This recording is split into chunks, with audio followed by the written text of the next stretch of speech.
In 2017, Mages of Mystralia launched on PC, PS4, and X1, touting a unique spell system, where players could manipulate a series of overlapping words to create custom spells and abilities. And this week, Mages of Mystralia made its way to the Nintendo Switch, giving players a new opportunity to try out its unique spell system on the go. If that kind of game system sounds interesting to you, you might want to know that at 3 p.m. on the BD Twitch channel, the folks at Borderless Games will be taking your questions during a live stream of the game. If you have got questions about letting players fiddle with game logic, you should drop by and ask them in Twitch chat. And as always, far more game developer interviews and great DD talks. Be sure to mosey over to the DD Twitch channel and follow it for more updates. A quiet update to the App Store review guidelines suggests that the officially OSAT marketplace is looking to enable gifting for in-app purchases in the future. Whereas previous rules limited gifting to only full apps, the change, first spotted by Macromas, went live yesterday, though Apple has yet to officially announce the new policy or detail how the change will affect things on iOS developers' side of the fence. The section that directly addressed and outlawed gifting in-app purchases like content, features, or consumable items has now been replaced by the text. Apps may enable gifting of items that are eligible for in-app purchase to others. Such gifts may only be refunded to the original purchaser, and may not be exchanged. Previously, that line read, apps should not directly or indirectly enable gifting of in-app purchase content, features, or consumable items to others.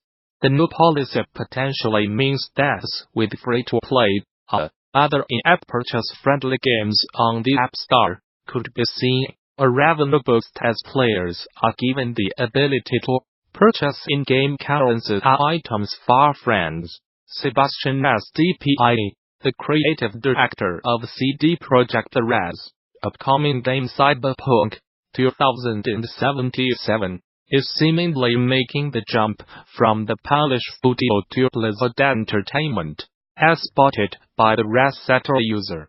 SDPI's LinkedIn account shows him as having started at Blizzard in January as a creative director on an unnamed project, though that same profile has not been updated to show when he left CD Projekt Red. SDPI spent over 12 years at CD Projekt Red, working as a dialogue writer, lead story designer, creative director, and narrative film setting director throughout this time with the company. During that time, SDPI had his hands in the creation of all 3 games in the Witcher series, including several enhanced edition releases, and, most recently, Cyberpunk 2077, a new exhibition exploring the queer history of video games from 1985 to 2018 has opened at the Schulz Museum in Berlin. Crescent Rainbow Arcade. The major exhibition will encompass over 30 years of media history and will spotlight playable titles, concept art, fan-made mods, and documents from notable online communities. It will also feature research from the LGBTQ game archive, and will attempt to dig into questions surrounding representation, cultural memory, and stereotypical and discriminatory narratives in entertainment. Rainbow Arcade asks not only how social discourses and developments have been reflected in video games, but also if there has been any major progress in regards of public representation in entertainment media, explains a press release. In addition, the exhibition explores issues regarding our digital memory and the unique challenges posed by digital culture to archives and institutions. and the archival accents of contemporary pyramid history. Rainbow Arcade will run until May 13th, with some guided tours being provided in English. For those of you worried about a language barrier, you can find out more about the exhibition over on the show's website. Hoedown is a premium-priced mobile brick breaker built upon the joy found in a single moment in the genre, the time when the ball sneaks behind the blocks and just goes wild, bashing away at them as the player watches. It's a game that encourages players get their ball bouncing between blocks as often as possible, savoring the chaos as the balls slam about. Gamasutra spoke with Martin Grapefruit Jonathan, developer of Hoedown as well as other finely made indie games like Twofold Incorporated and Dream Capsule, to talk about how the appeal of this moment shaped the game's play style, how the game's design helps the player find order and strategy within those wild bounces, and designing stages that would make this kind of moment happen often. In Jonathan's words, per usual, it's a mishmash of ideas from all over. But the initial seed came from playing another game that uses a similar mechanic. Aim a stream of balls at a bunch of blocks, break them, do it again. That particular game felt like a missed opportunity, so I quickly threw together my own prototype to try out some ideas I had. There's this mysterious, universal appeal to watching a bunch of balls bounce around that just made it work really well. Basically, it became about distilling that bit in more traditional brick breakers, i.e., breakout, where you sneak a ball in above all the bricks, and it just goes wild. I cannot claim to really understand it, but the bouncing is hypnotic. With Hoedown, it became a challenge to balance the inherent chaos of 50 assault balls bouncing around with some type of order and hierarchy to what was and was not important. There's a lot going on once the bouncing starts, so I was fairly restrictive with effects and such, mostly using them to convey important changes on events. This is related to the layout of the generation of levels. I realized it would be a good incentive for deep shots if the blocks actually rested on each other, so removing blocks lower in the playfield would make it messy. This basically required the game to have you shoot down.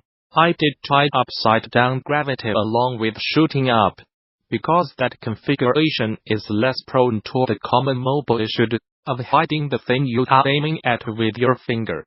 However, that upside down mode was incredibly confusing, so firing down it was.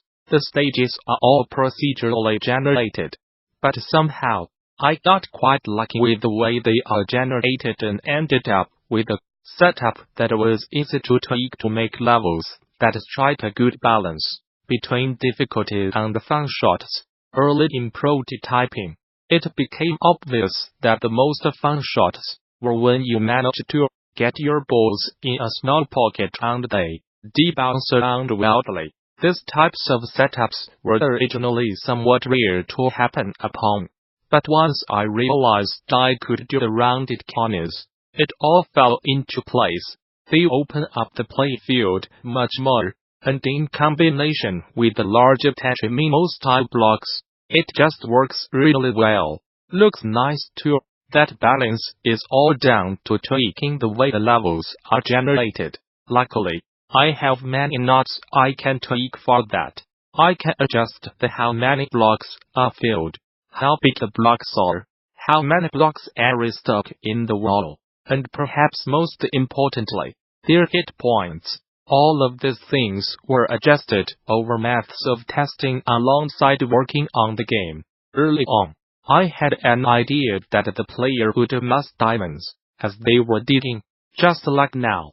But instead of keeping them all as the round ends, you do lose them unless you build early to save your work.